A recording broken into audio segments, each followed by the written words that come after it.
the rest of the story. McGinnis, even as rodeo riders go, at age 42, after a lifetime of getting thrown down, stepped on, dragged around, and busted up in the ring, despite all of that, McGinnis, a champion of world renown, was still one rough, tough customer. But then June 10, 1934 came, what folks on both sides of the rail would refer to a generation thereafter as the Big Wreck. This is how it happened.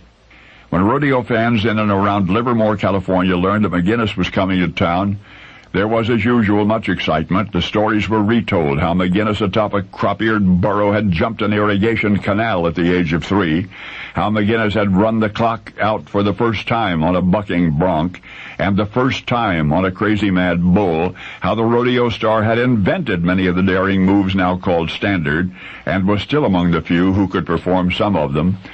And now, having won trophies and titles on 3 continents, the great McGinnis was returning to Livermore, and an eager throng bustled and buzzed that this would be the most remarkable rodeo ever.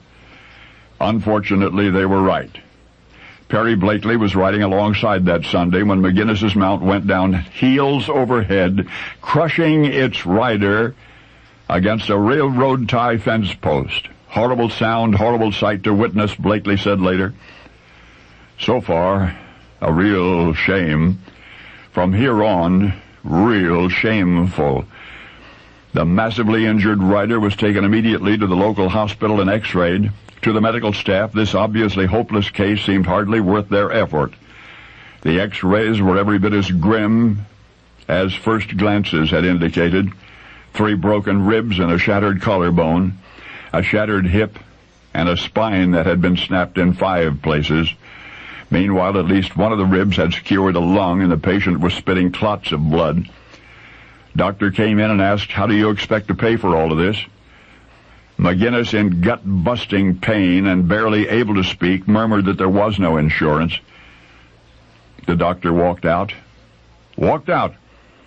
After 7 hours lying there unattended, the patient, so-called, was carted off to Alameda County Hospital.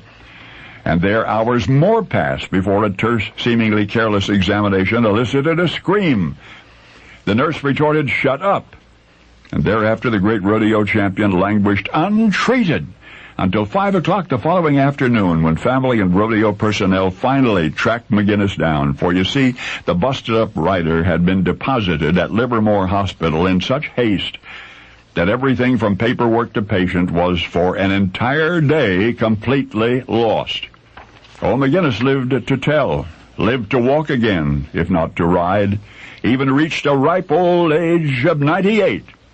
But back in 1934, this great veteran of every thundering danger rodeo has to offer, suddenly anonymous, nearly succumbed to a preconception that if you can't pay, what good are you?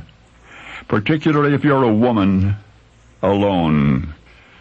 Americans, when you visit the Rodeo Hall of Fame and you encounter the name Vera McGinnis, you'll know the rest of the story.